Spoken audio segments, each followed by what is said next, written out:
മായം ചേർന്ന എണ്ണ ധാരാളമായിട്ട് പിടിച്ചെടുക്കപ്പെട്ടു, നമ്മളത് കേട്ടു.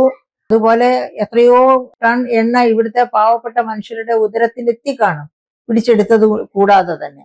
അപ്പൊ എന്തായാലും ആ തിരുവോണം കഴിഞ്ഞുപോയി. പക്ഷെ തിരുവോണത്തിന് തൊട്ട് മുൻപുള്ള സമയങ്ങളിൽ വന്ന അതായത് ഗവൺമെന്റ് ഓഫ് കേരള കേന്ദ്രത്തോട് കൂടുതൽ അരി ചോദിച്ചു.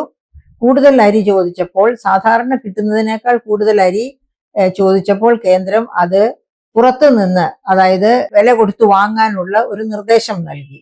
അപ്പൊ അതിനെ പറ്റി ഉള്ള ഒരു ആർഗ്യുമെന്റ് ഇവിടെ കേരളത്തിൽ നിന്നുള്ള ഒരു കേന്ദ്രമന്ത്രിയും കേരളത്തിൽ തന്നെയുള്ള ഭക്ഷ്യമന്ത്രിയും തമ്മിൽ ഉണ്ടായതായിട്ട് നമുക്കറിയാം.